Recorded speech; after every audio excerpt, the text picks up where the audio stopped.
Guardians of the Galaxy Volume 3 is written and directed by James Gunn and stars Chris Pratt, Zoe Saldana, Dave Bautista, Bradley Cooper, a ton of other people in this film. And this time around, the Guardians are still reeling from the loss of Gamora. Peter Quill rallies his team to defend the universe in one of their own mission that could mean the end of the Guardians, if not successful.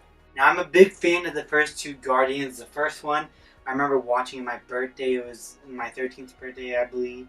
I had such a good time with that film and it got me invested with these characters immediately. The second movie I did not find as good as the first. I still felt it was an emotionally impactful film that brought these characters together once again in a very satisfying story. And their inclusion in the Avengers films were very entertaining. They were kind of forgetful in Ragnarok, but I was hoping that they would come back again and just bring that same energy and excitement from the previous films back into the MCU. James Gunn, everything that he's been going through with DC and Marvel and how he was fired and then hired back and everything like that, how he's working with DC, and loved his Suicide Squad movie and his Peacemaker show. Everything he did in the superhero genre in general, I pretty much loved, especially his Guardians Holiday Special. So, after everything I said just now, how does his final installment and possibly final Marvel movie stack up against the rest? I think James Gunn went out with a bang here and really brought together the characters in a very satisfying way that made each and every one of them feel like they had a purpose in the story and gave many of these characters satisfying closures and character arcs and paved the way for a new story without having to feel like a setup movie. It felt like a proper conclusion to this Guardians of the Galaxy story. The story that we've been told from 2014 to now. It felt like it was all culminating to this, and I really, really dug the way this movie wraps everything up.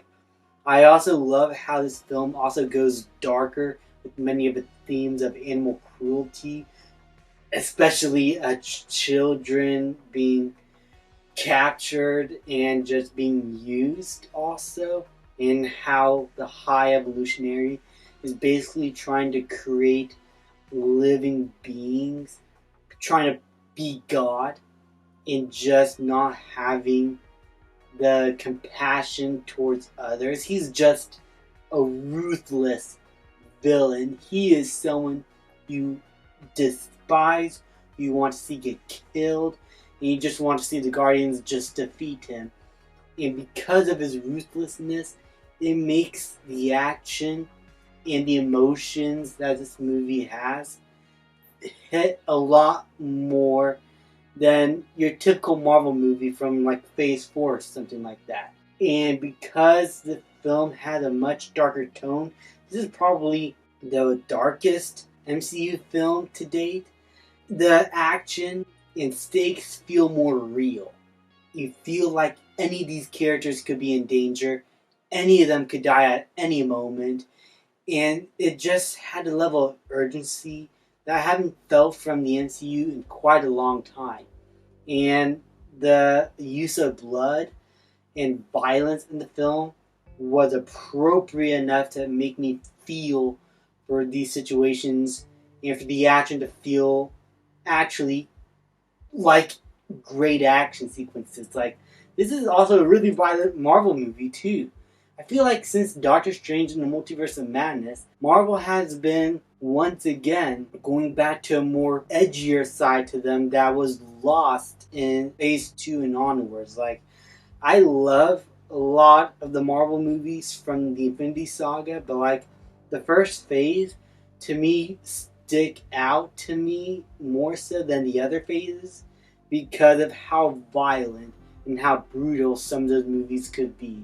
And I feel like that edge was lost throughout the Marvel movies, but now Phase 4 Doctor Strange and this and Spider-Man No Way Home is bringing back that edge that I've been missing from these movies for such a long time. I also have to say, the use of practical makeup effects mixed in with CGI here was really well done.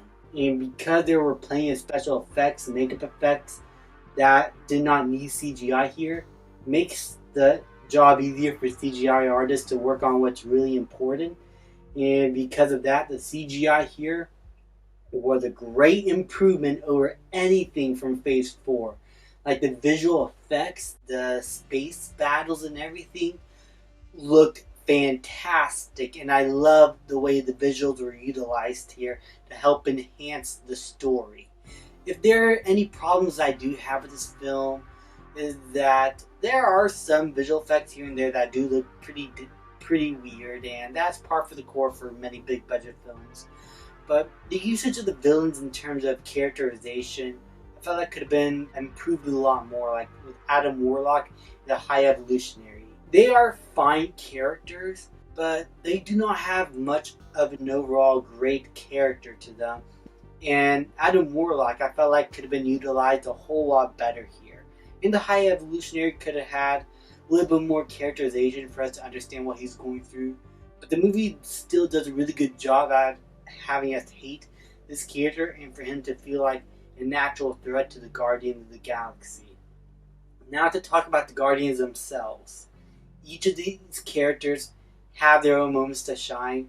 I love what they did with Star-Lord's relationship with Gamora and how he's trying to rekindle that lost relationship and how that's connecting back to his family roots back in Earth and how that's also kind of affecting Mantis, his sister that's been revealed, and how she is trying to basically keep her friends together, help them understand why they're a family.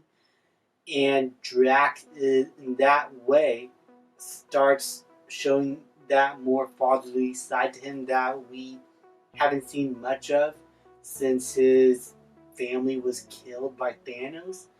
And it also leads to Nebula coming into her own, having more of a personality here than in any of the other MCU films, and just having us learn more about who she really is deep inside and how she feels about this newfound family she has. But by far the standout here is Rocket Raccoon.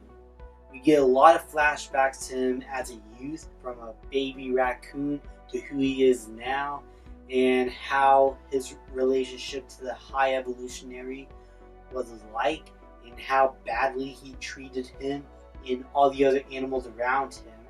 You just really feel for Rocket in this situation. You just want him to be okay. But Bradley Cooper once again does a fantastic job with the voice of this character and the CGI. Oh my goodness. This movie just looked so good. And Rocket Raccoon, as always looks fantastic, like almost photorealistic. You never see him as just a CGI effect. Maybe a few times when he is much younger, but as like an adult, and most of the time, even in the flashbacks, he looks really, really good. It's just almost everything about this film worked for me. I loved how it's much darker and much more edgier. The creature designs and alien designs are also a lot more disgusting looking and creepy and just oozes with edge. Oh my gosh, I love how this movie just got darker than most other Marvel movies. This is probably the darkest MCU. Yeah, I'm gonna say this is the darkest MCU film since Avengers Endgame, and probably gonna be the darkest in this new multiverse saga until maybe another movie comes up, like, or show like a Secret Invasion. I don't know. It'd be hard to top the darkness within this film, but it's not like this film is like filled with dread and dourness. There's still that sprinkle of James Gunn humor that we love. that is much more appropriately timed here than in Guardians 2. I would say that in Guardians 2 had an inappropriate amount of jokes in wrong times in certain places. That's like my one issue with that movie. Here, it's much more better. The emotional moments hit much harder this time because of that and how the movie was paced out tonally. I was just able to feel the emotions more so. Like all the moments that are meant to be treated seriously were treated seriously and never undercut with a joke, like an MCU style joke. Think of Ragnarok, where they kind of made fun of cancer, which was really distasteful and one of my least favorite aspects of that movie. They never do any stupid shit like that here in this movie. Everything is treated seriously. And while there are jokes in the movie, they never come at the cost of emotional impact. Also, all the performances are always great. Chris Pratt, Zoe Saldana, Bradley Cooper, as I said, are all great. Karen Gillan is getting better as his character Nebula, and she's probably at her best here, mostly because of the character she was given here had a lot more to do. And Palm Clementieff, if I pronounce her name right, I met her once at Dragon Con before. She was really nice to talk to. She is fantastic as Mantis, and I love her characterization here and her relationship with Drax the Destroyer, in their friendship with one another, and how it was progressed from Volume 2 to the holiday special to now. I really love what they did with these characters together and how their relationship was like. Really, Guardians of the Galaxy Volume 3, despite having a few issues with the villains in terms of characterizations, maybe some special effects here and there needed a bit more cleanup. And I would say that the song choices here sometimes are a little bit overdone. They never ruin the scene, but it felt like there were some songs that were just put in there just for the sake of it. Like the soundtrack here is probably my least favorite soundtrack of the Guardians films, but it's still a really fun soundtrack. Overall, I had a really good time with this film. I think the emotional moments hit well. The characters are all great. The soundtrack, the score, not like the usage of songs, like the actual score was really kick-ass.